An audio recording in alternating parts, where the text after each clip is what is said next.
that you can find based on where you come from, which have to be taken into account. So I believe that for our, from our experience and just the issues that we go with our South African context, is that it's a very rich basis to have this discussion, because within South Africa you'll find many contexts. They are diverse, right? And many cultures, so it's like a cultural melting point. So you'll find that, yes, we deal with all issues that maybe in some spaces you don't deal with, but we deal with violence, also violence against women, violence generally, and very brutal, especially in KZN, it's one of the epicenters. We also deal with the disease. When we talk about disease, it's not just the coronavirus, which is like a new thing, but the biggest issue here was HIV/AIDS as well, which also creates different situations. Homelessness, kids bringing up themselves, and what effect it has if you are a child who has to bring up other children and don't have that mentorship, where you are coming from a stable home where both your parents are there, because that also provides a different context. So when you're dealing with anger, how do people manage anger? Why are people so angry? And if you're dealing, say, with poverty as well, if you take places like Thailand, for example, you'll find, I remember going to places where people grow rice. They're very poor. The workers who grow the rice are very, very poor.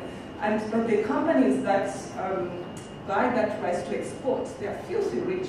I've never seen such poverty. But in the same context, you could ask, why don't those people kill as much as we have killings here, where there's much anger about land, you took away my land, we got our land back.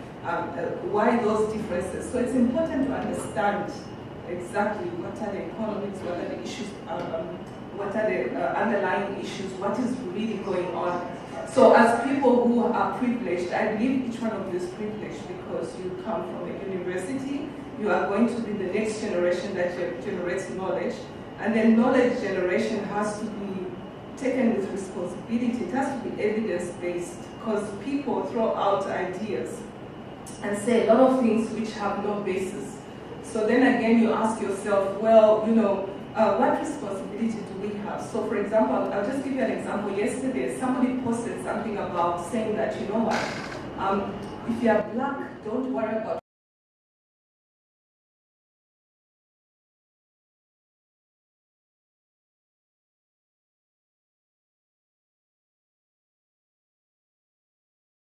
to be black, and then he happened to get better. But I'm sure there are other Chinese who got better from, but we haven't got that data. So if you are making a statement based on one case, how responsible is that?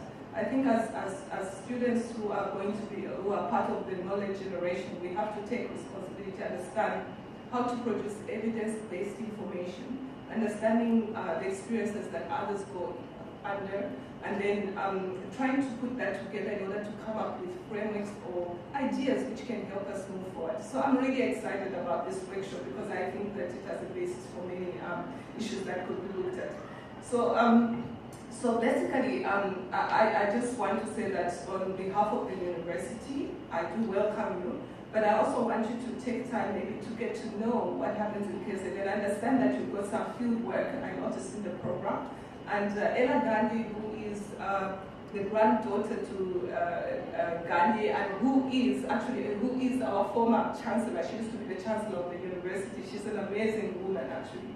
So I think I saw in the program they get a chance to meet with Ella, right? I think if you do, that would be you should take advantage of that opportunity. She's very humble, but I think that you can also then bring KZN understanding what is our context, what are the cultural what cultural opportunities there are, and also ideas for collaboration, because you get to meet other people that you could become your collaborators in going forward as well. So yeah, so on my part, I'll stop there without saying too much, because I think I was not given permission to say anything apart from one word. Welcome to Durban. Enjoy the beaches if you can, but take care of yourselves. I understand last night, I must tell you a secret, I hope there's nobody from the hotel school. So I was approached by some students who said, with this coronavirus, maybe we should have vodka, right? Because they believe that if you put vodka in a container, like say in a room there or there, the fumes kill the germs or something like that. But then I realized, actually, we'll have drunk participants. So maybe we'll not take that route. So yeah, so from my side, just a special welcome. It's really great to have you here. And also from our organizers, I hope that we have useful engagements, and I hope that you can actually take this experience. Who has been to Africa before from this group? Just the guests, not the organizers, just the participants. Who has been to South Africa before? Raise your hand if you've been to South Africa before. Only 3. Wow, okay. Only 2 from the students. That's interesting. So do you see, this will go down in your CV as the most important visit that you made. And to go down as an incident which was made at the most critical time in history. So you better make use of it. I hope you do meet some friends and enjoy the space that you find yourselves in. So feel free to ask. If you are concerned about anything, please feel free to ask. If you need help, let us know. Don't just be dying in your little space, because we are able to find solutions. I believe we are very innovative, also as a University of Technology. How many of you are scientists in this group? Science-oriented? Can you raise your hand? Hi. Okay, can you tell me quickly what science? Environmental? Agriculture?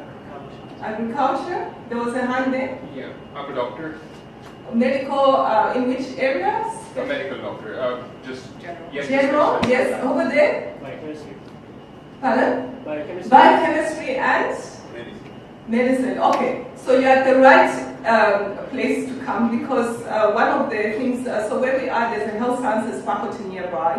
If you do get space and you want to meet people in those areas, let us know. We host one of the best water institutes in the country, and I think it's a world-class institute for water and wastewater technology.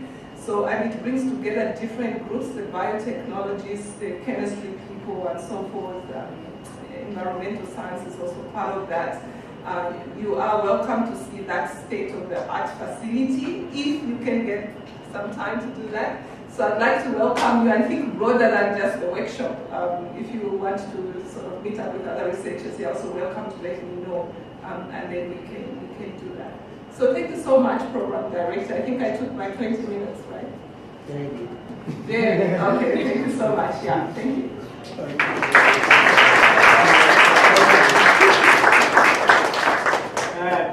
Thank you very much indeed, Professor Moyo, and I do have some cash on me. We'll be, Kanya, can you go out and buy some vodka for the and I'm sure Prof Moyo will be willing to sign the requisition to be back. Now, if you're feeling a bit dead after the jet lag, you're wrong. I've just been assured by Robin and Morgan from our audiovisual team that we are in fact alive. So this is actually being live streamed now. I'm going to call on Dr. Faye Taylor from the Association of Commonwealth Universities to come up. Faye is going to explain how this workshop fits into a longer process and the way we are guiding the workshop towards certain key objectives. Faye.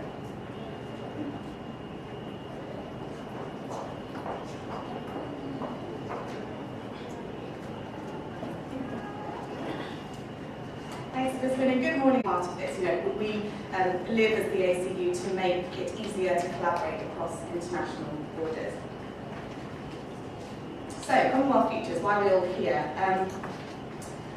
I think it's probably given that everyone in this room agrees that young people's voices are exceptionally important. In fact, maybe more important now than ever. You'll hear the name Greta Thunberg, I'm sure, a lot, but we also have university campus activity. We've heard already about Fees Must Fall here in South Africa, but across the Commonwealth, access to education, LGBT rights, gender-based violence. There are student activities going on across the Commonwealth.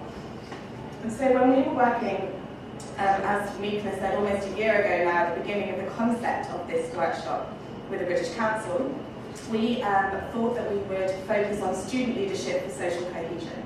So thinking about that massive expertise, the massive enthusiasm among students to make a better world on their campuses and to help you learn from each other, to create a space where you can learn from each other what works, what doesn't work, what might we try, what can we do at greater scale if we work together.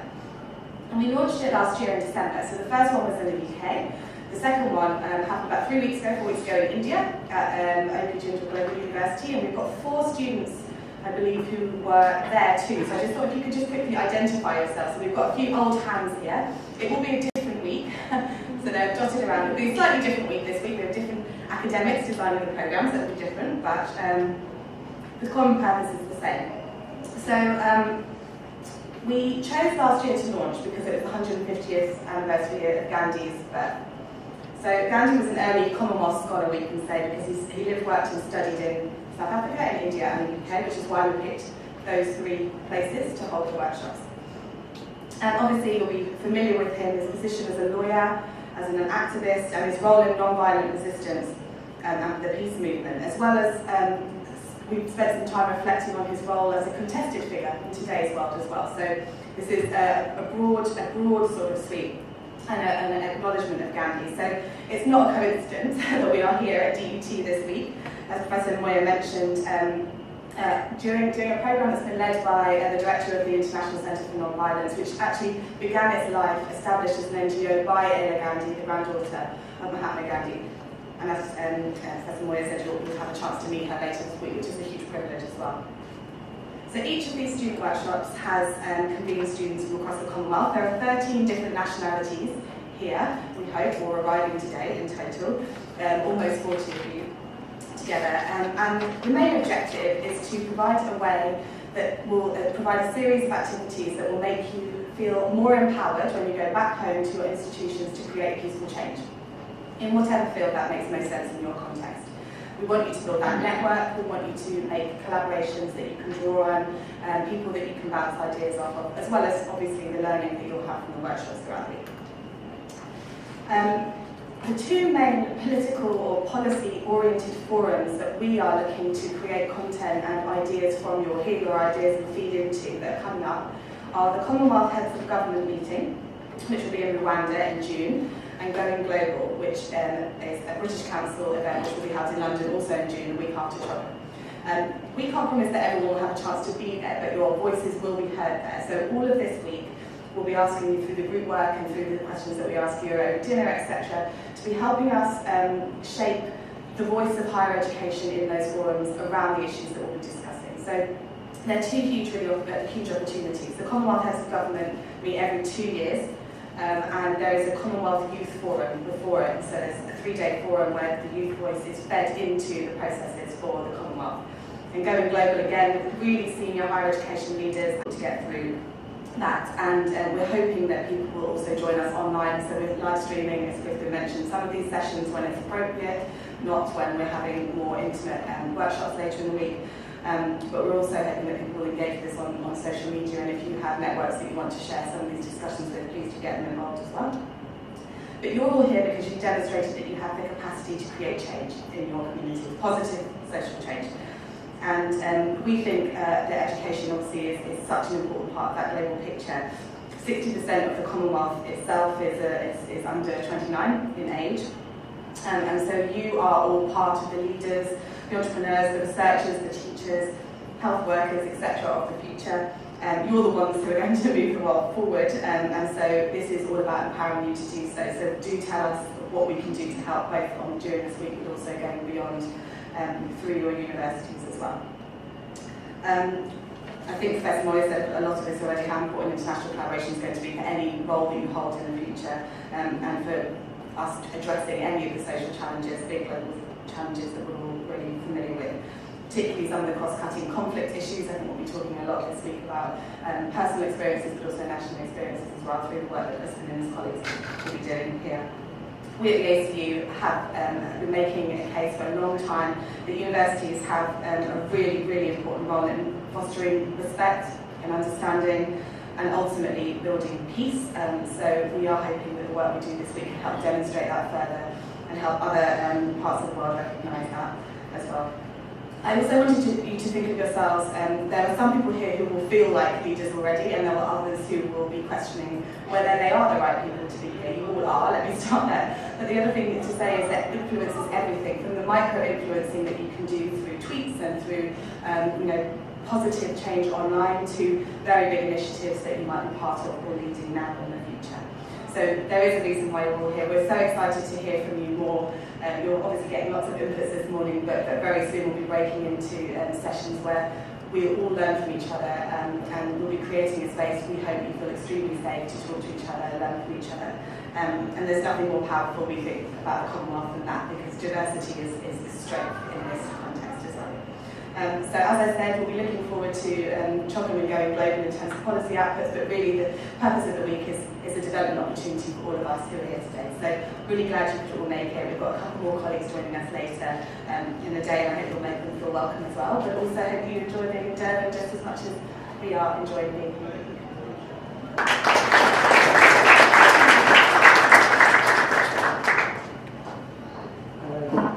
Thanks, Faye. And I neglected to explain that Faye's title is Head of Strategic Partnerships.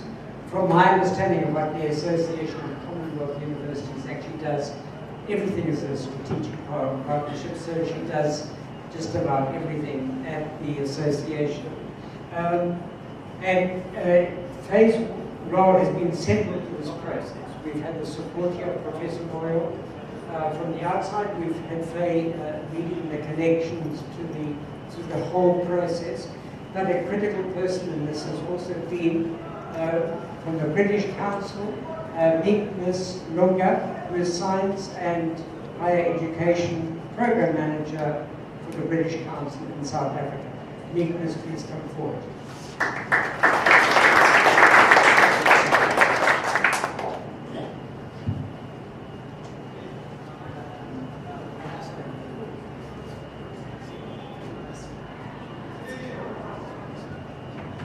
Good morning, everyone. I must say that Faye has covered almost everything that I wanted to say. So maybe I should just say I concur with everything that Faye said. But once again, it is my pleasure to welcome you all to this exciting initiative, the Commonwealth Futures Series, Devon Stop on Reimagining Peace. So once again, welcome to you all. It is a particular pleasure for me to be part of this opening ceremony alongside our lead partner, the Association of Commonwealth Universities, as well as the Commonwealth Secretariat and our host, Durban University of Technology. So thank you all for all the hard work that has been put into making this day possible. And thanks also to my colleagues from the British Council. They introduced themselves earlier. It's great to have you all here. And I know for most of you in the room, it's your first time attending a Commonwealth Futures workshop, so it's really great to have you all.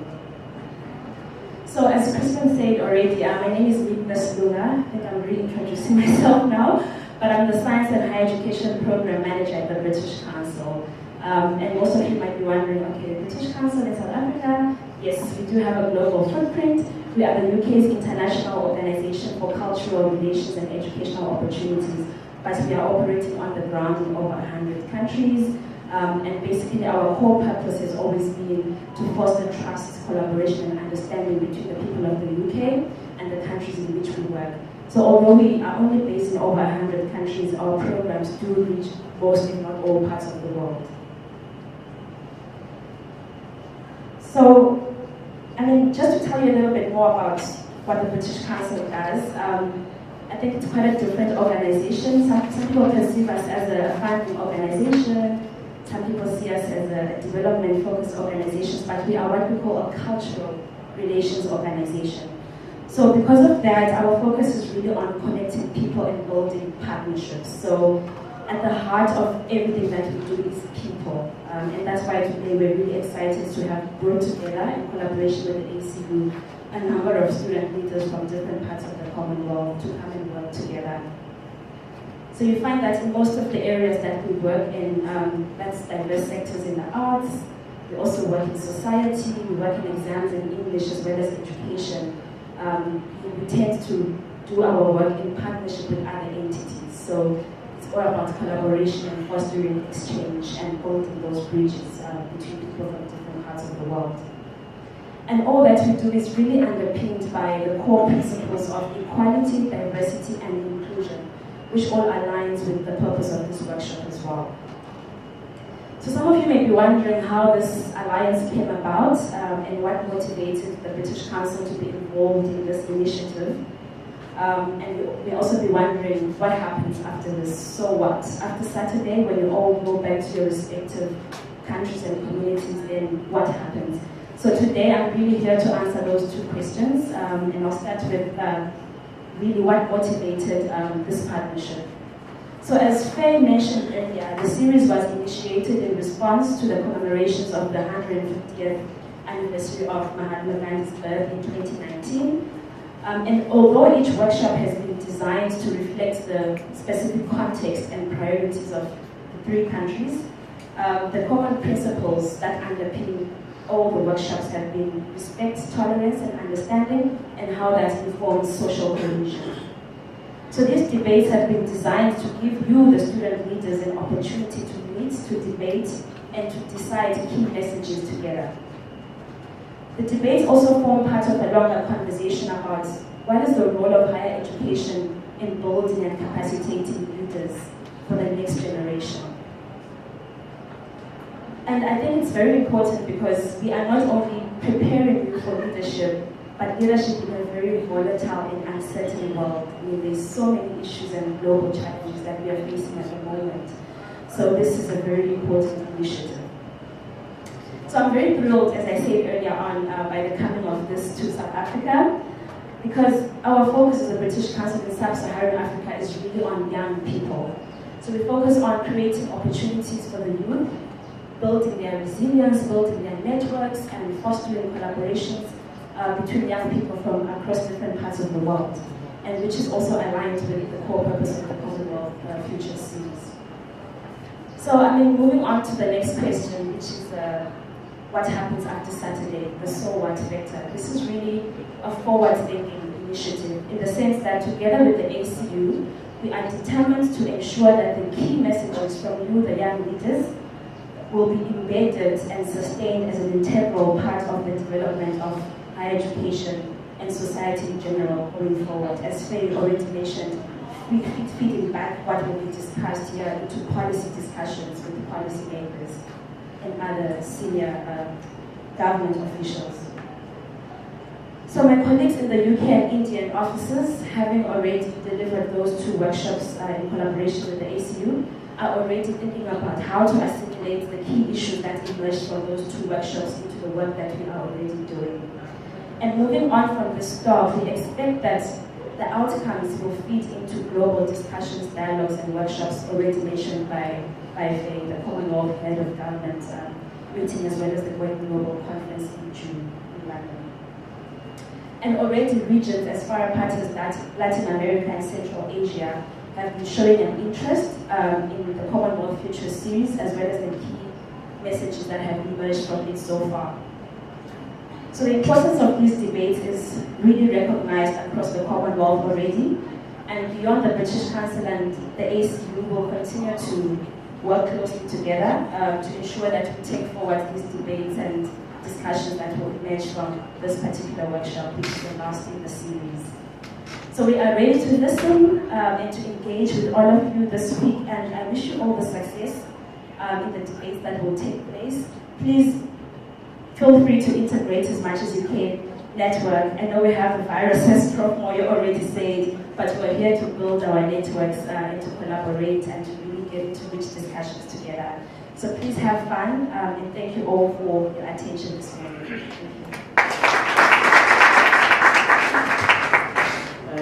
Thanks, Meekness. That was very helpful in getting us to understand where we are in the whole process of what we're doing. I'm going to explain a little bit more about the purpose. I think you have all been sent, the delegates have been sent a description of what we're aiming to achieve in the workshop, but I want to go through some of the thinking behind that. I think from the outset, we realized from our own work in the areas of violence and non-violence that an absolutely central element is being able to make full use of the remarkable diversity we have in this room. It is remarkable. Last Saturday I was working with a group of students and I sat in on a group, and there were 5 students in the group, and we were talking about our experiences of difference. As it happened, everyone except me was Zulu, so we assume a kind of homogeneity, a kind of sameness, but in reality, people's experiences are so vastly different. And that's simply amongst a group of people who are similar in terms of age, who are similar in terms of ethnic origin, language, focus on education, and so on. When I look at the range here in terms of nationalities, in terms of where you are now studying, in terms of your individual histories, I'm sure that the range is really, truly remarkable. So that is a key resource we want to work with. And if we're going to understand and if we're going to be able to address issues of violence, if we're going to be working towards non-violence in the many, many different ways in which this affects humanity, whether it's from issues of health, to issues of the economy, to issues of armed conflict, of domestic violence, and so on. Then we have to draw on the fullest range of resources. We've got to demonstrate how it is possible within this group to use diversity not as the basis of division, but as the basis for true collaboration. That means developing further our existing skills and really hearing across difference, being able to use difference as a resource and not as the basis for conflict. So the program has been designed around that. The program has been designed to make the fullest use of the interaction amongst the delegates here. I don't know what you bring, except that it will be really interesting and remarkable. I haven't had the opportunity to meet people yet. I will, at the most, be able to pick up on only some of that richness. But that richness is here, and we want to make the fullest possible use of it. For that reason, we've rather held back on bringing in experts in the area of violence and non-violence, or the particular topics that may be focused on. We held back on that because we want to make the fullest use of the interaction within groups. And not only within the group, but between people from different groups at the workshop. So that is where the emphasis will be. And we are expecting you to be able to make the fullest possible use of ways of working together. And there may be some conflict, creative conflict, I hope, that pushes the boundaries of what we thought was possible in collaboration and in working collectively in harmony. We're in a context here. My own background, my parents came from the United Kingdom, Welsh and English background. But what they found here was an ethic of collaboration, of togetherness, of connectedness, Ubuntu. We take very seriously the values of that philosophical and social tradition. And we want to make the fullest use of that within this. So we want you, wherever you have come from, to experience and to make it real for yourself, what this tradition of Ubuntu means and how that tradition informs the way in which we address issues of social cohesion. So I'm going to just pick up briefly a couple of the points from the statement of aims, that we're going to develop from your different experiences and perspectives an understanding of the common challenges related to violence and non-violence faced by students across the globe. to develop capacity in communicating effectively across a whole range of differences, and in recognizing the significance of the resources brought by different perspectives. So the fact that you have your perspective that comes from where you grew up, your family history, background, experiences, recognize that may be a different perspective, but having different perspectives is a valuable resource. It is not something that we have to get out of the way. Thirdly, your own personal experiences will inform your capacity for dealing with violence, for achieving non-violence.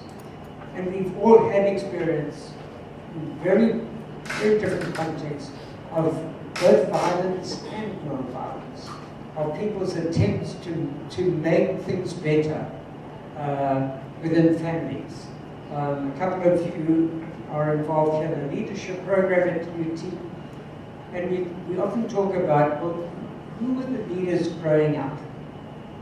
And people start talking about their family members, mothers and fathers, other family members, who provided leadership in addressing these really difficult issues.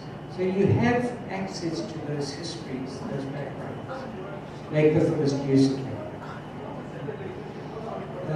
And then to identify strengths, limitations, and challenges faced by leaders, because we recognize that your participation here, if you didn't think of yourself, as Faye said before, as a leader, well, you're a leader now.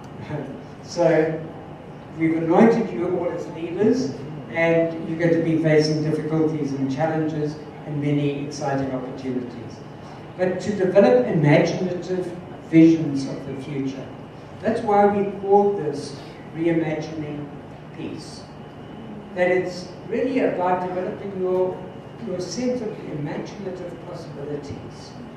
Instead of taking things for granted, that we are being controlled, determined by all kinds of experiences, forces, structures, and so on. Think about what might be possible and work towards that. And then I look at, what have great leaders in the area of peace and nonviolence achieved? So much of it was through asking the kind of questions and thinking in ways that other people had not thought before.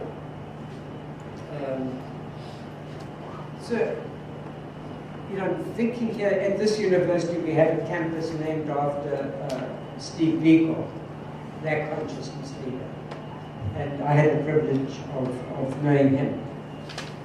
There was somebody who took existing ways of thinking and said, you do not have to be caught in these existing ways of thinking. You can think differently. You can reframe what you took for granted. And that's what we're inviting you to do here. And that's about the sense of creating imaginative possibilities for peace. And then, crucially, and we'll come to this very, very soon, we're going to be working with you in how do we work as a group in ways that are inherently nonviolent? How do we model in our time together processes of nonviolence? And then finally, specifically, but really importantly,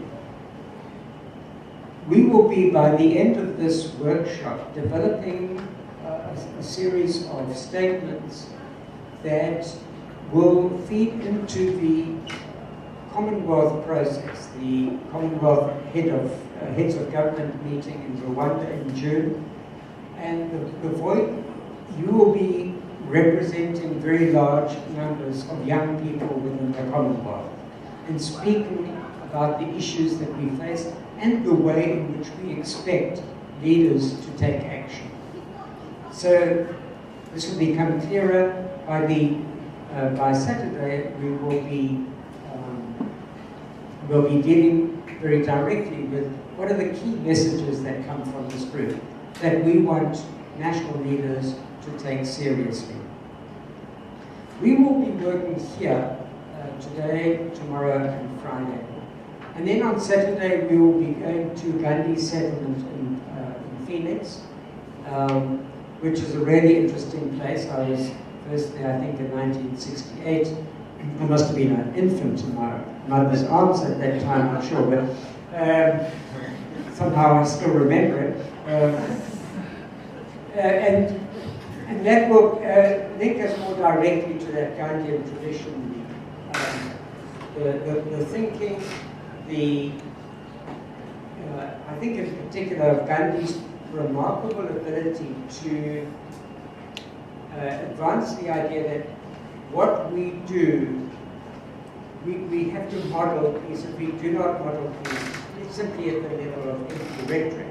There are debates about Gandhi that we can certainly engage with at some point. But that key idea, of walking the talk, is what we expect from this workshop. We want to see the interactions as reflecting that understanding about non-violence. And that doesn't mean that there cannot be conflict, there can be disagreement. It's the way those conflicts are handled, the way they are resolved, which is the critical element. Right. There are some practical things I need to speak to you about. There are toilets. Walk down those stairs, the steps over there, and I'm sure you will find the toilet of your choice. I hope it is an uplifting experience. We will be breaking at around 10:30 for tea, but we've got some things to do before we get there. Meals will be held in the restaurant. We go out of this door, go along the corridor, and then down to the left. We're quite clear. And at some point, I think you're going to need to tell me, Crispin, please talk about this. Just tell me what I need to say to people. Right. So, at this point, I want to go straight into an exercise where we start to learn about each other. And I'm going to invite all of the people present, except for the people on the AV side. I'll free you from that responsibility, and you. But everyone else from the staff and the delegate side to participate, I will participate myself. So I'm going to invite you to stand up if something applies to you. So I will say on behalf of, Amy is going to speak on behalf of the entire Commonwealth. Thank you. Should I come up or? Well, you could perhaps do it from there. Yeah, that's fine. Keep doing that, sorry everyone. And I definitely cannot speak on behalf of the whole Commonwealth. Definitely not. That's not what I almost thought I'd forgotten about them, but it's fine, I'm over it. So just to introduce myself to you guys, some of you do know me already, and I will be speaking tomorrow. Don't forget, Crispin, I'm running a workshop tomorrow after the tea break. And that will be on kind of preventing and countering violent extremism in the Commonwealth. And just to give you a bit of context about me, I work for the Commonwealth Secretariat. So earlier on today, Faye gave a really great introduction about what the Commonwealth actually is. I actually guessed wrong on the amount of countries. I said 53, not 54, but we'll keep that within this room, guys. And I work for the Secretariat headquarters based in London. We are the kind of behind-the-scenes machinery of the Commonwealth, kind of keeping things ticking over. And I actually work for the unit which sits within the Commonwealth Secretariat, which is the Peace ED unit. So the relevance of that today is this session and the sessions we've done so far around non-violence, building more resilient communities, working, connecting with one another, and building that social cohesion, and how that can contribute to mitigating the conditions within each of our own persons and the international community as to how to prevent violent extremism. Another reason why I'm here is, as Faye mentioned, is the Commonwealth Head of Government's meeting. I'm going to call it CHOGM.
That's all I'm thinking.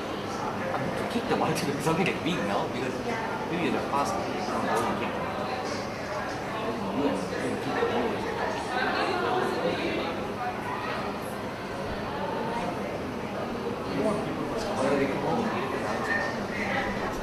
Walking up like us now, 2 months.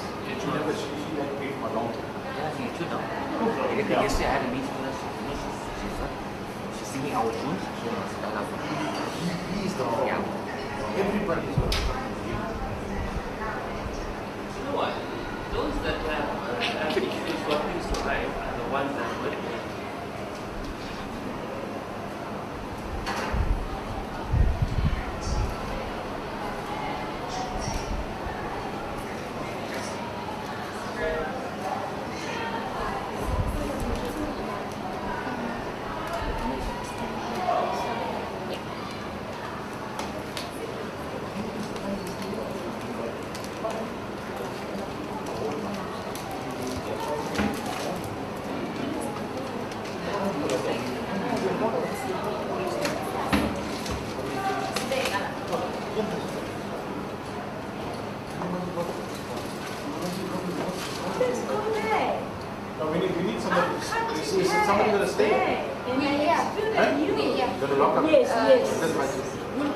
Yourselves as being passionate and excited about a particular issue, and you feel I've got to be engaging with rural communities because rural women are most vulnerable or most marginalized or most affected by this issue. So I want to champion this issue of gender equality and climate change with rural women. Okay, so picture yourselves as 24-year-old me, excited and passionate and wanting to take up this issue and be as a young leader. Okay, and I want to share only three challenges of the many. Okay, challenge number one is how do you find the relevance of your issue with the affected community? Okay, so here you are, the little champion on gender equality and climate change, and you're now wanting to engage with people within a rural community, and you've got to make your issue fit that community. It sounds like you're trying to shove a fat foot into a small shoe. I'm saying the first challenge, number one as a leader, is to listen and allow others to lead. Okay, so you're coming in with your passion and your issue. You've got to see how is climate change and gender equality relevant to women living and working in a rural community. I can't come and talk at them and try and persuade them that this is an important issue that they should care about, and I'm going to help them be active on that issue and deal with climate change. Okay? So you've got to find out what matters within that community in relation to gender equality and climate change. So challenge number one is you've got to go from the big science of global warming and climate change, and you've got to find what is the hook, what is the relevant issue at a community level. And at the community level where we were working, the issue clearly was food security. Food security, their ability to plant and develop and harvest their crops and to have access to water. So you've got to go from the big science of this, and they're all predominantly men, the big science conversations, and you've got to find that hook and how it impacts on rural women, which means you've got to sit and listen to them and hear their stories of how climate change and global warming might be impacting on their daily lives. You've also got to shift. Quite often when we talk about climate change, it seems to be a concern about the environment, right? We're worried about the environment. How do you shift the climate change debate from concern for the environment to showing concern for people. How does the changes in the environment impact on ordinary people's lives? How do you make women who are living that reality articulate their challenges within that context of global warming and climate change? So you've got to draw those links. So step one is you've listened to them and you've heard their struggles around water and crops and food security. Connect that up then to big science ideas. The other challenge is that this global warming, climate change is just crawling with men, right? And now you're wanting to hear the voices of ordinary women. We want to move from expert opinion to affected stakeholders' opinion. How do you get the voices of ordinary people coming through?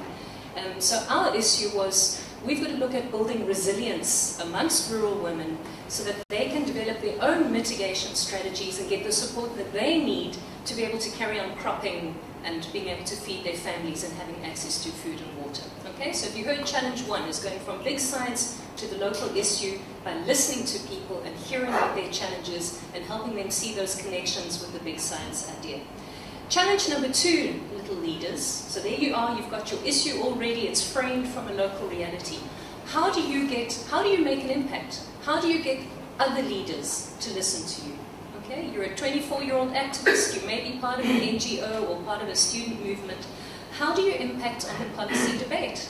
So if your concern is that there's not enough support for rural women in their cropping, they're not getting access to technology, to water, to seeds, to agricultural extension services, how do you feed that stuff into the policy? Okay?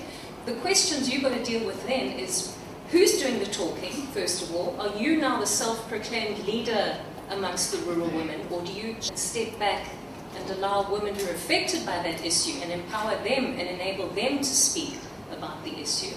Who are you talking to? Are people who've got decision-making power, who can do something about the issues that you've just framed? And thirdly, how are you getting their attention? Okay? Do you have a protest action?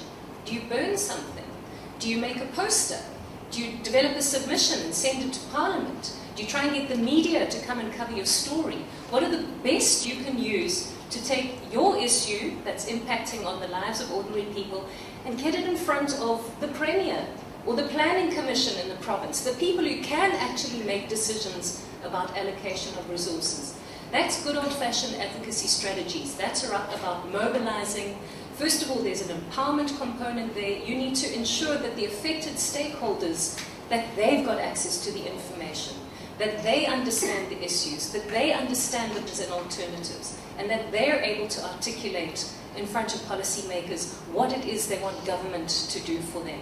So you've got to be doing that mobilizing, organizing, supporting that process, bringing in information, finding out what the policy solutions, what is the provincial growth and development plan? That was our vehicle. That there's a provincial growth and development strategy and plan. And they had a whole section on reviving the agricultural industry, and that's where we wanted to peg. I do have some of my propaganda, so you can take a copy, and if you need a card, you're welcome to take it as well. Okay, so propaganda is all there. I'm going to talk from an NGO perspective. I won't talk about the history, because then I must go back to Cape Town, where I come from. And as a product of forced removal, was pushed out of the area into where I'm living, into the biggest polluted area in Durban. We have to face facts, and we must be frank with one another. Climate change is a real issue. We are in a crisis. It is happening. The deniers have failed. They've tried it. Trump has tried it. He's even denying the coronavirus, but it's happening. People are dying, you know? So the facts are out there.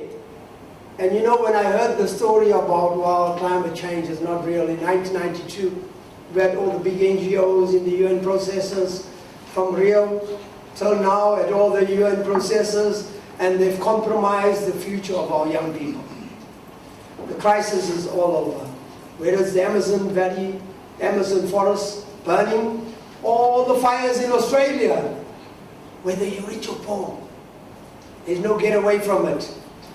It is taking us all on. Nature ain't waiting for us. We've had tsunamis, we've had health problems coming out. But before that, we had all the explosions, the hurricanes, the fires, you name it, the floods. It's been all over the world. In the US, I've traveled quite significantly. It's full up. Harvey, you name it, Hurricane Harvey, Katrina, you name it all, it's happened all over. Puerto Rico, the poor people suffer. But the rich get away, but they've also been impacted. In the UK it's happening in China, it's happening in Russia, it's happening in Africa, where we've had severe droughts, and in some cases severe floods. Think of it, Mozambique, remember Malawi, Zimbabwe, remember northern KZN right here where so many 50 people died. And people are still living in tents and in community halls. So the crisis is there. But violence has also been here. And I've traveled all over the continent, Nigeria, some of the guys are Nigerians. Remember the Niger Delta, Ken Saro-Wiwa and 9 Ogonis were killed by the Sani Abacha regime. And in complicity with the big corporation called Shell. Forget them, don't forget them. They are the major murderers. These big corporations that always want to silence the voices of people that are standing up for their communities. In South Durban it's no different, where we come from. I was in the trade union movement in Kosatu and the chemical union. And the bosses want to kill us. Many of activists have been killed in the 70s and 80s. We all know that they've been buried, some bodies have never been found. But in the trade union, the bosses' voice was ultimately, until we got the new democratic government, the new labor dispensation thing. So if we didn't contribute to the labor laws of this country, and we didn't contribute to the environmental laws and the constitution, let me tell you, we would have the same of what we had all these years. So there has been a change in policy and legislation because community, young people were involved. People all over this country, because we had a government coming to power, didn't know much. They were in different places of the world. They didn't know what was going on, what policies and legislation we needed in this country. So we have the progressive constitution. We have the most progressive constitution in the world, where it gives you a progressive right. If something goes wrong in the climate and the environment, you fix it now, not tomorrow. But there's been a lack of political will. So communities in this country have really played a role in shaping the environmental struggles, climate change. I can tell you that there, when we started, with only a few of us, we spent years of real struggle of ensuring that people were educated all over this country. But more importantly, knowledge was also passed on to the politicians so we get the legislation. And knowledge is power. When our communities understand the dynamics of the environment and how it's linked to health and all that, they can fight even better. And I've seen this throughout the province, where we've gone from pillar to post to fight and push back on oil and gas. I must say that what has been the holdback was even in government today, in parliament and all that, they don't speak any other language. They tell you we've got 13 languages, but it's only English, right? Nothing else. You go to Ukulumisizu.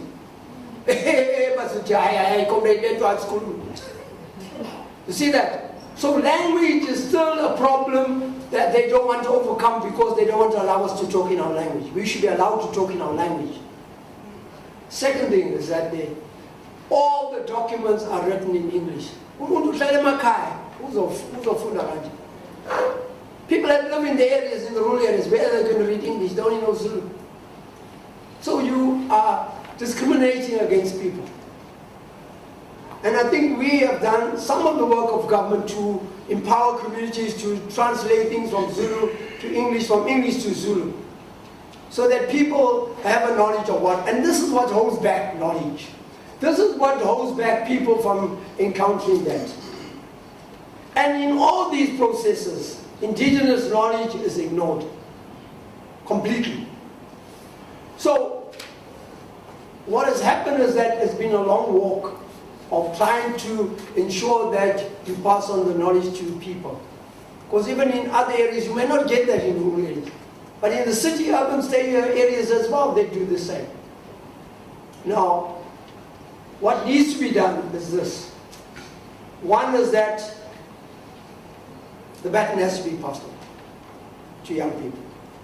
They ain't going to be waiting for change. We have a system that's allowed the climate change to occur and to impact on all people. And we must confront the beast. It's the capitalist system, where we are not equal, where everybody is different to the next person, where some get more than the rest and others have nothing. We have to, in this country, to keep quiet and be silent when they know they don't have some food to go to bed with, or when they know that they get up in the morning, they go to school, there's no food, or when they know they don't have access to water and energy where everybody else has an abundance of it. And I saw this with the water scarce issues in Cape Town, in the northern province of this country as well, Mahlabatini and all that. Rich people had huge swimming pools full of water. They could access to bowls, while poor people don't have it. When are we going to get that right? Secondly, poor people are paid more for anything in this country than the rich people. Because the financial means that there is a big disparity between their earnings and poor. I mean, how can we justify one CEO of a company earning 80 million a year just for bonuses? How do we justify ESCOM CEOs earning so much money and people having disconnections? How do we justify that very few people? Black communities had no knowledge about this.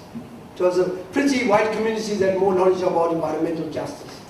And the very same thing in South Africa, until I think we got involved in '94. And we stumbled by accident that our children were affected with some chemical. Then we realized, oh, we got a monster on here. Then we realized, all of us, we got asthma pumps, 60 asthma pumps, so many children dying of cancer and leukemia. Saying, oh, wake up, can you hear me? Then we found out that we had to study this, because when we were at school, we only studied about the birds, bees, and the trees. You should do it. That is my question. All right, thank you. What is the solution? Yes, say at the back.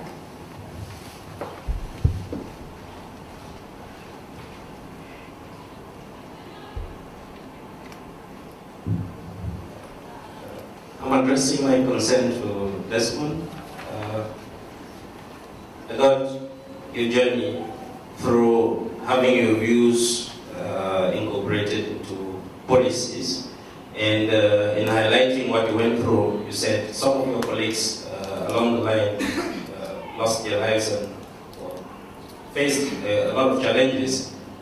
You yourself having to change your location from one region to another before achieving what you've mentioned thus far.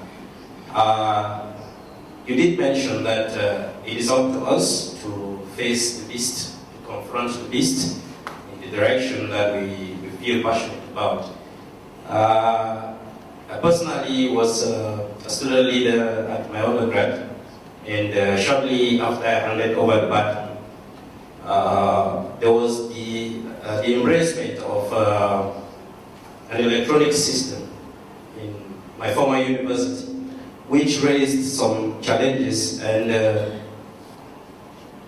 I had an approach towards addressing those challenges. I gathered those who were within my umbrella, and we wrote a letter. Unfortunately, for me, the day I was heading to my department to drop that letter, the biggest student union of the university had organized a strike I wasn't aware of, and that strike met me on campus and resulted into an environment that eventually made me to quit the course I was doing, probably opening a way for me to be here. The question I'm asking is, how did you, as an individual, face the challenges which your fellow colleagues, or how did you as an individual overcome the challenges which your fellow colleagues got penalized for in order to achieve what you have achieved today? How can we apply that? Or from that, I hope to learn how to apply it in a dictatorship setting. Thank you. Panelists?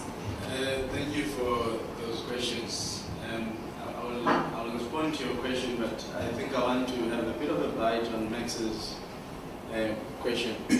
My experience is that you've got to choose a campaign you know you can stick with, partly for the rest of your life, but be in it for the long haul.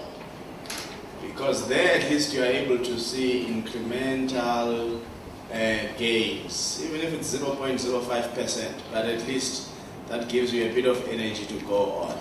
Definitely moving from or in between a lot of campaigns can have a bit of energy sapping effect, but also it doesn't immerse you. So in this country I've been fighting for and now it's starting to answer your question.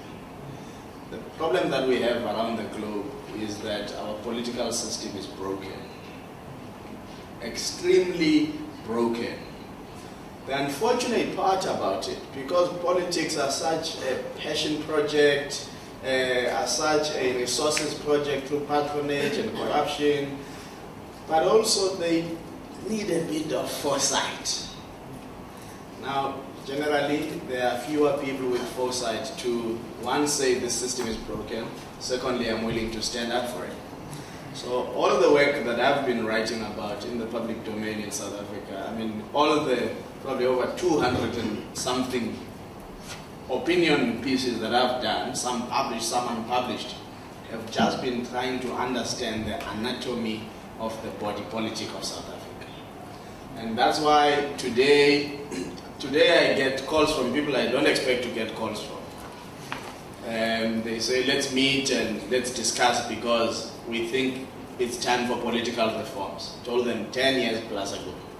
Today I get calls from ministers and some of them their wives harassing me about things that I have to say about their husbands' departments on television and radio and so on. It doesn't matter. I mean, it is harassment, but you don't care because it means you are doing something right. If somebody must, having not had your cell phone number, hunt for it across the country among other ministers or people that they think are your friends, and then start texting you, and when you say, who are you, they don't text you, and then you use your own networks to find out who's this, because Truecaller doesn't always work, and then you realize, oh, this is actually somebody who's quite powerful in a department, and then you start addressing them by name, and then they back off.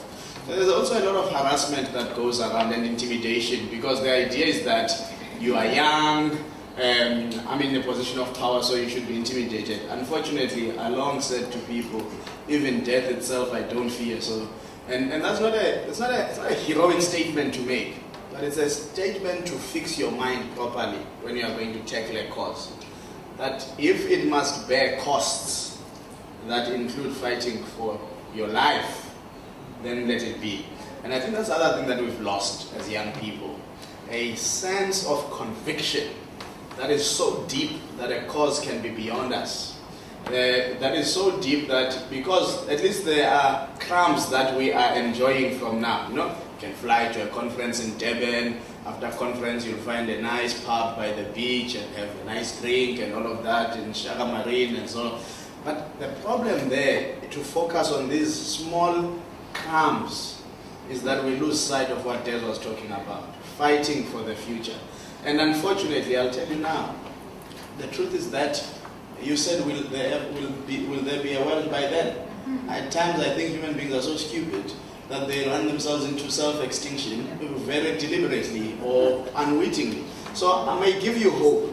The only hope I can give you is that identify what is broken where you are and strive to get people to start organizing around that which is broken. Whether you will win or not, I don't know. I don't even think you will win. I don't even think we will win. But if I can tell you at a different time, that's why I say it's a pity I want to be here. If I could tell you over the last 10 years what we've managed to do, what we've managed to build as a connection of people who belong to oppositional parties, people who no longer have political parties, but now if you look where the momentum of electoral reforms is in South Africa, I'm quite certain by 2024 we might get something quite substantial. But what is beautiful is that I know every person who's working on electoral reforms. I've got their number, they've got my number, and we talk. And there's nobody, even when there's a new starter, somebody finds a way to channel them towards us. So that is the power of staying with one cause, but have the foresight to identify exactly what is broken about or with your system. So, I'll answer the gentleman at the back, and then I'll come to you, all right? Because it flows. So you know, when I was in the trade union, we were protected on the inside because we had all the workers with us, right? And COSATU was a strong trade union. Corporate business was scared. Pre-94, we were scared with all the shake-ups in the country. Post-94, they were more scared. not now anymore. Might I say that, after 1999, when they had the advisors advising government. But in 94, business called us just before the elections of the democratic government, called us and tried to manage dissent. You're a good boy. We'll give you some money for clean-up campaigns and for this project and that. Try to manage dissent. And pre-94, if you went up against the regime and the corporations, big oil corporations, the National Key Point Act would put you in jail for a long time. You couldn't protest outside of those industries, even though we did. But post-94, in Madiba, we met him in the streets of South Durban at the engine refinery. You know, on the 15th of February, so I'm celebrating 25 years of environmental justice activism. And Madiba's words were, unite the community and not be afraid to speak up. Help this government to develop policies that's going to protect the future. In all the meetings I sat with him. And then, we had in 94, when we started to work on environmental justice in South Durban, one of the hotspots, we were divided. While folks were doing their own thing, communities in Umlazi were doing their own thing, because they didn't understand the importance of working together, but didn't understand one another, because they never worked to one another. White folks kept to themselves, other folks kept to themselves as well. And I think the Madiba magic helped us. 94, I was told by my brother, I'm the 11th of 13 siblings. My one eldest brother worked for a big company called Siemens. He was entitled manager in that. My second eldest sister was in the industry at Checkers, well, that time was Hawkins. She was a manager. And they came to me, they paid me a special visit. I was still a boy living with my mother. Isn't it? Give up all what you do. We are going to lose our jobs. You hear me? Else we are going to disown you. And I told him, do what you want to do. I'm really embarked on this. Whatever happens will happen. But I know the truth. The scales have been removed off my eyes and I'll continue to fight for people. And so as a result of that, I got fired in 98. I worked for the state-owned corporation, that's all. 28th of December, I get a, because I stole the information. While I was sleeping, I stole the information that night. I educated myself on this whole damn thing. A Standard 8 boy, going to Standard 8 and educated myself about the science. I come home after on holiday, I'm on holiday, and I get a telegram or a thing says, it's for you, Mr. So I said, oh, 28th of December, that's all right. We at home. Anyway, I read it. Dismissed for misconduct. Because I was on holiday, I've been fighting on the outside, exposing all the industry from 95, and they felt a threat on the inside because I was protecting all the workers on safety. And workers were losing their hips. Workers were losing respiratory heart problems. So that was a beginning. But also we started to develop. If you want to beat your enemy as refineries and all that, you have to develop your own knowledge and make sure you build up our white. So we've written a lot of books, community books. The first time has the oil and petrochemical industry been under the cosh. We're talking about the biggest chemical storage facilities in the southern hemisphere and on the continent, and the big 2 oil refineries in Durban, plus the big paper mill, and 300 chemical in. How do you beat them? You don't have the resources. You beat them with the knowledge. You continue to work on it, capture them, videotape them, take cameras, write up about them, put them in the media, write the reports, and let me tell you, they can't run away. And build relationships. On the inside, you got the whistleblowers, and on the outside, all the communities on the fence line. That's how you build. And it will take a bit of time. But once you got the knowledge, I remember in 94, them said to me, oh, but that's not causing cancer, it's all the carpets, the cockroaches, because cockroaches in this pond is very famous in Durban. Cockroaches are causing it, it's the rodents causing the cancer and all that. Yes, I could have kept quiet there. But after that, after 2-hour studies and after being involved, I've never shut my mouth, not once. And they haven't come after me because they knew when they tried to come after me with interdicts, 7 interdicts, arrests and all that, we won the cases against them. So there you go. When you want to know more about it, come and talk to me about how to deal with Australian refineries. We'll give you all the ammunition. There you go. Thank you. Thank you so much for that passion that you deliver. It's wonderful things. Jenny. Yeah, thanks. Just quickly on Max. Max, you spoke about two components. One, just that exhaustion of mobilizing. I've got to go back and mobilize and build a campaign again. So that's the one side you're talking about. And the other is, how do we have an impact? How do we sustain that impact and result in policy change? The first thing I would say, and it's related to points that both my colleagues have made, is on this incremental business, this incremental step, but it's around building sustainable networks. You can't go starting new campaigns, like I've got this issue, now I've got to find people who care about it. It's around mobilizing and organizing where people are. So you don't go and start a movement or start a network. You find where people are busy, where they have power, where they are active, and you help build and strengthen and support their movement. So you're creating sustainable networks for change. So you're not just shopping around and finding and building new networks on your new next issue. You've got the long view in your eye. You do the work and find where the people are. You don't go and try and get women to come to a meeting. You go to the rocks on the rivers where they're washing their clothes, and you sit and you talk with them there. So where people have power and where they know their issues and where they are experts. So you go where people are, and you build and support their network so that there is this ongoing network of people who see what's broken in their area and are alive to it and who can work with it. The second thing is around how do you get an impact. First of all, politicians, remember, are only there for 5 years. They've got a 5-year attention, short little span of attention. They're thinking next election, they're thinking how will this impact on whether I will be re-elected or not. I would say the challenge is around finding champions, and it's something Desmond said, within the system. And I would go where the policy makers are. Politicians make hot air, they make promises, they forget, and then they vibe. They go, right? It's the policy makers are the permanent employees. The policy makers remain. Unless you get your change into policy documents and into the budget, it's not going to happen. So you don't buy the promise of the politician. You've got to see that change coming through into the strategic policy framing and the thinking and the costing. And that is the work of working with champions. How do you get their attention? The lessons we've learned from social justice movements in South Africa is to work all the angles. And you work all the sides of the equation. Our Spuzi Kode from Abahlali Basinjondolo, he says there's time for street talk and there's time for table talk. So get your table talk smarts on. Do the policy talk, the budget, etc. Make the policy submissions, do the costing, engage with policy documents.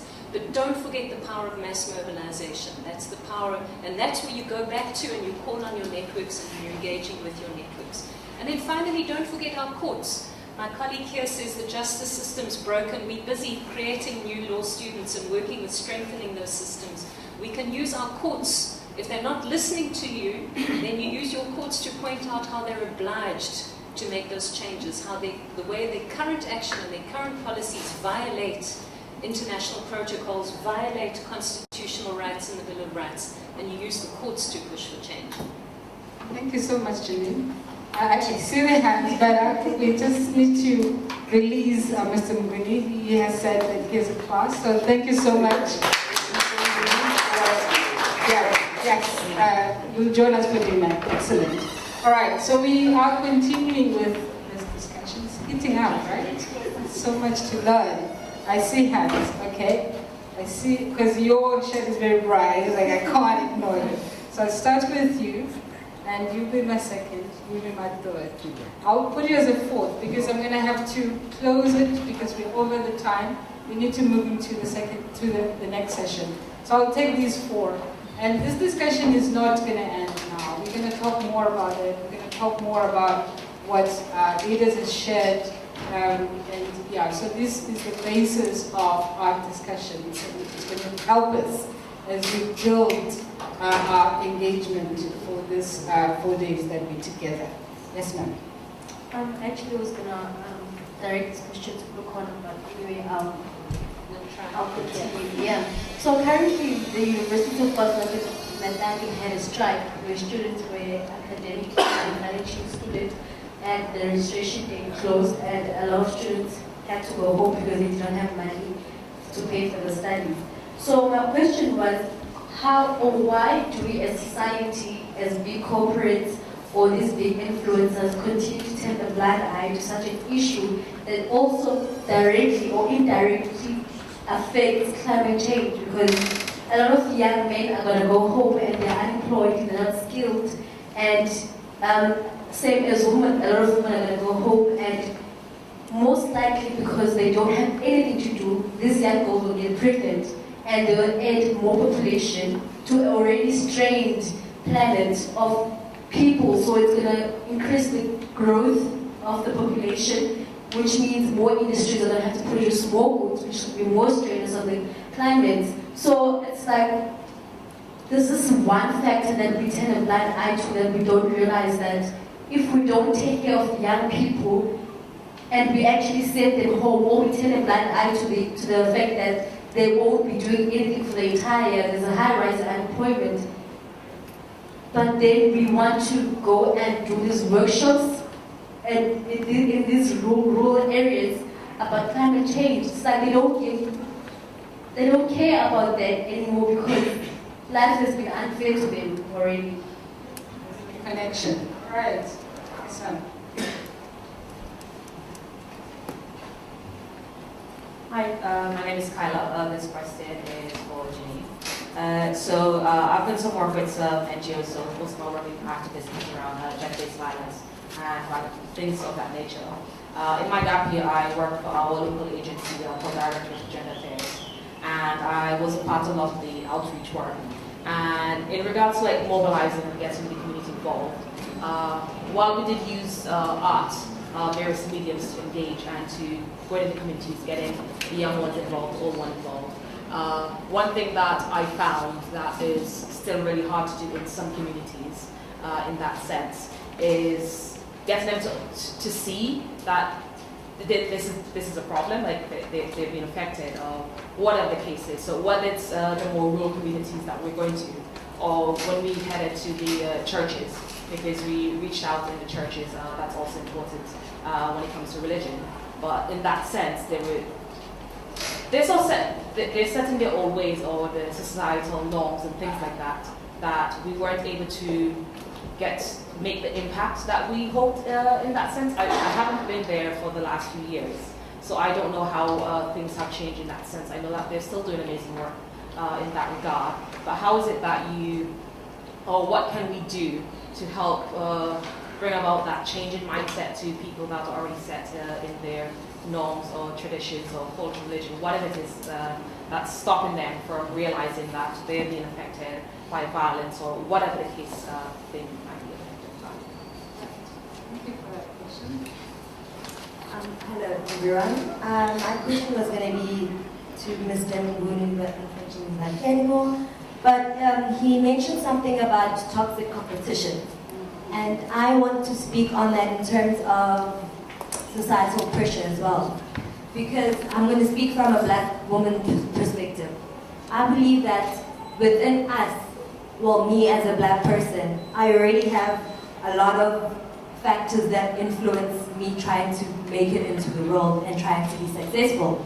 So with the black child, we have limited resources and opportunities, the pressures to come out of the generational poverty that society also like puts on us, making success seem like a difficult thing to obtain, making moves in the working environment and having to lead, inspire people to such issues to inspire these people to do better when they themselves are struggling to actually make it into the real world, because you find that the change begins with us, the youth, but because we're still trying so hard to make it, that we can't even go back to our communities and actually make a change, because we ourselves are still struggling to make a breakthrough within the working environment. Thank you. There was a hand at the back.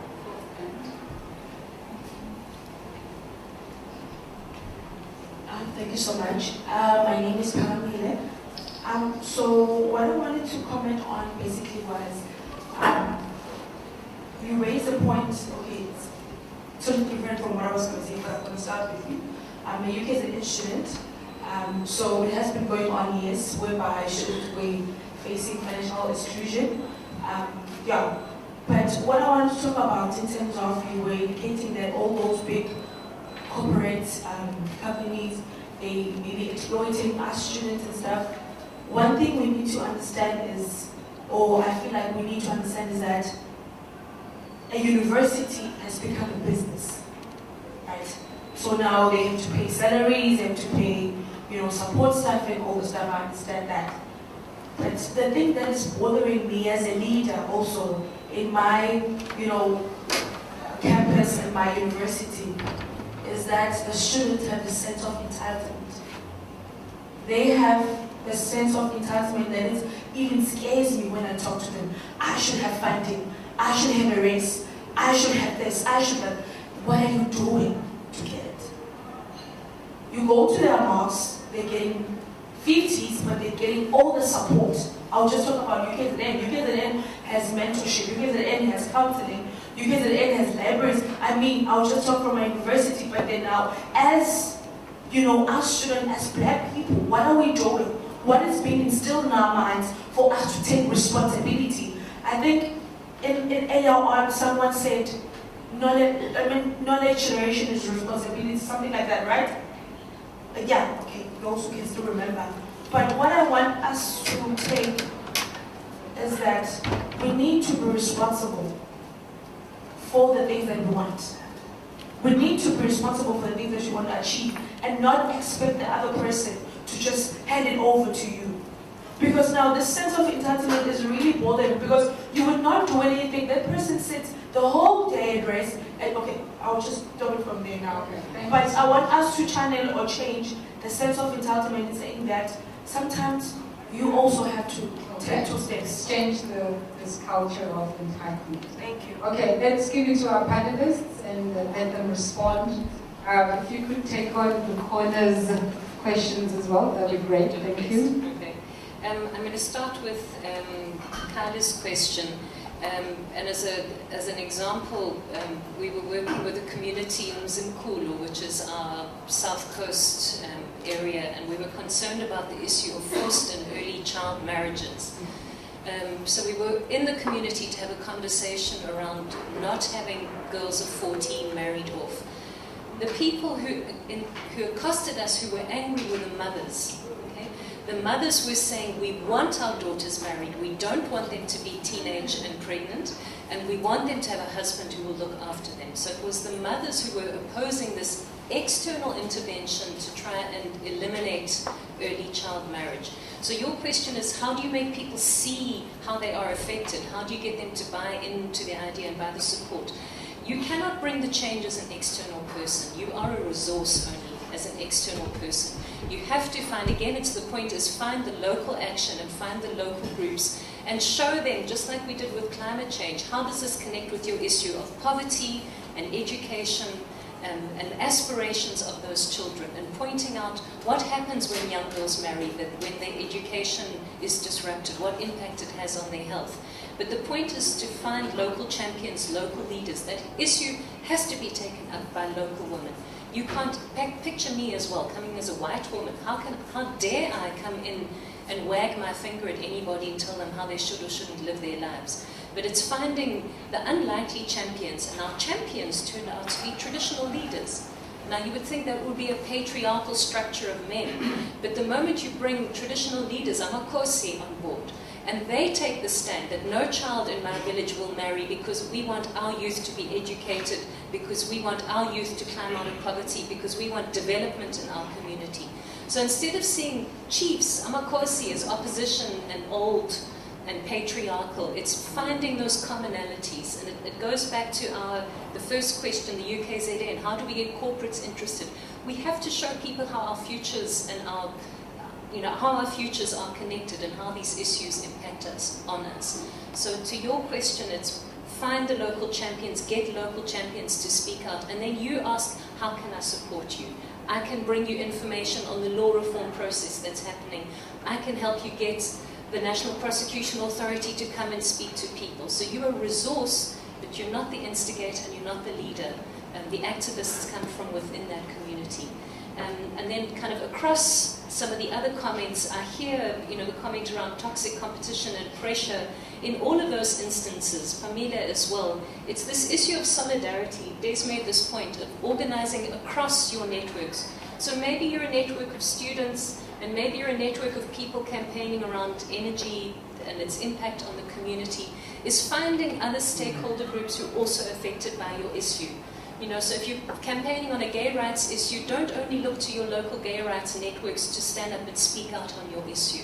Draw in also other human rights activists. So find other activists who have a common interest in your campaigning on that issue and draw them into your campaign so that people listen.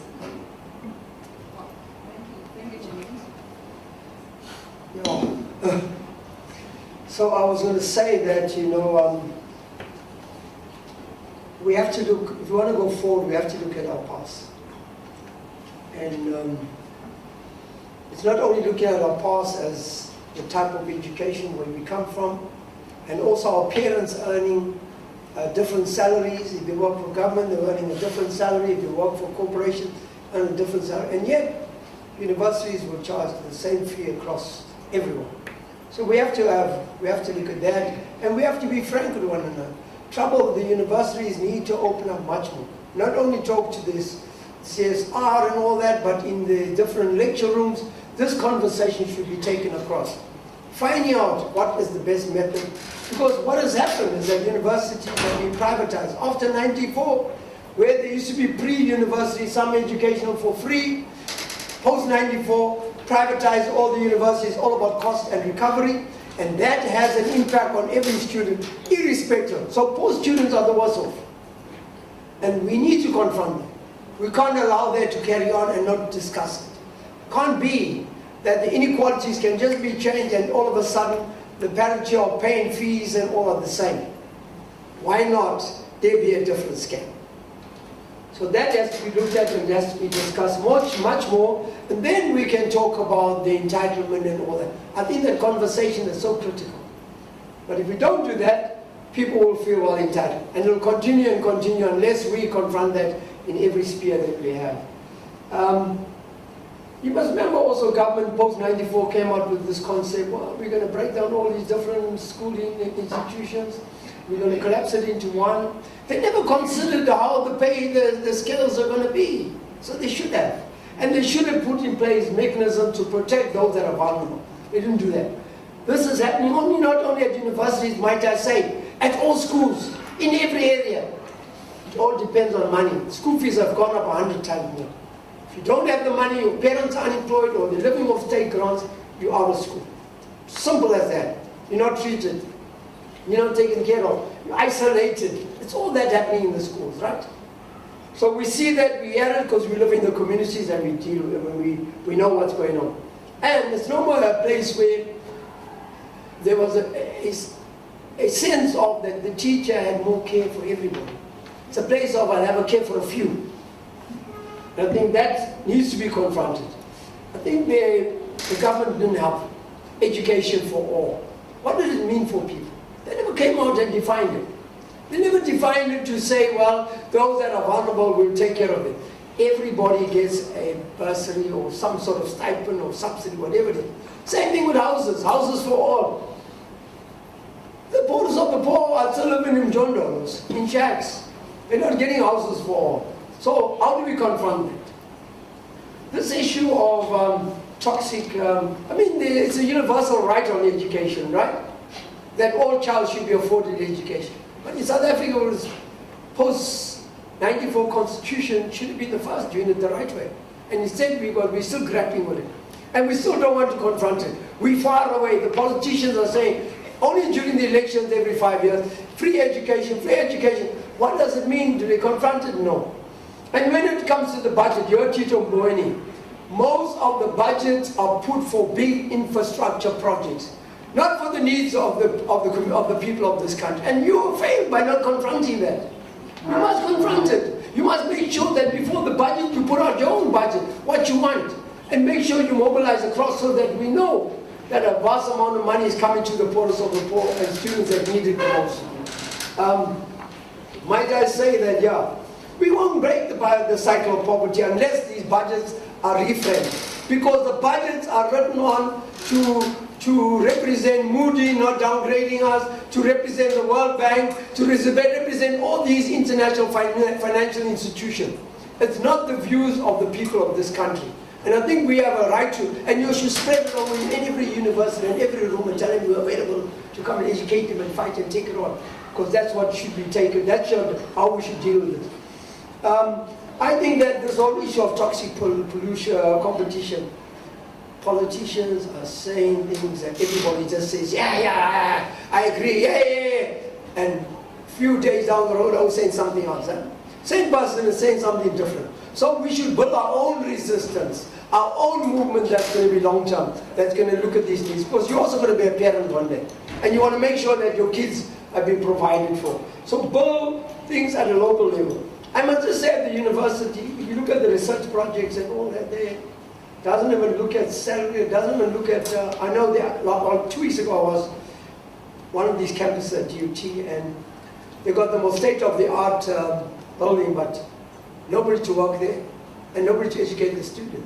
You know? So we need, should be a two-prong. If you're building something, what about the personnel? Who's going to educate and teach our children? You know, there needs to be that indicated in the policy, and any research project for that matter should have people so that the information, the knowledge is passed on and is shared amongst everybody, rather than just one or two people, because as they get older, they retire, the knowledge is lost to the university. We need that. We need to make sure it's part of it, because it's something I picked up and I think it's important that we have that. This whole notion of entitlement, I think there needs to be a sense of responsibility, how we discuss this whole thing. And how do we say what should be done, how it should be done. I don't think it should be an entitlement, rather it should be, if government's policy says that, what are they doing about it? And hold them to account on that.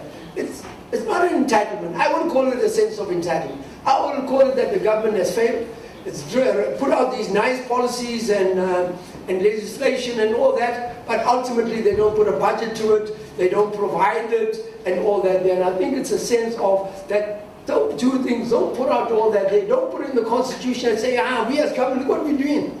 And they count it every year, every 5 years, when they give their solar address, they say, look how many students are getting free education, look how many things are getting done. But in fact, the opposite is happening. So it's not entitlement, it's what the promises that these politicians make and they don't deliver on it. And we must hold them to accountable for it. Wow. Round of applause, please. Well, I really would like to end this session. I know that you might have more questions or you want to talk more, you want to give some comments and share more, but unfortunately we don't have the luxury of time for this session, but we have the luxury of each other and we're still going to be here for the next 3 days, so let's continue these conversations and let's engage our panelists in other ways. As I said, you can connect with them via email or any other way that perhaps you want to chat to them as they need. So thank you so much, Ms. Hicks, Desmond, thank you so much for your time. We really do appreciate it. Was it helpful to you to have this discussion?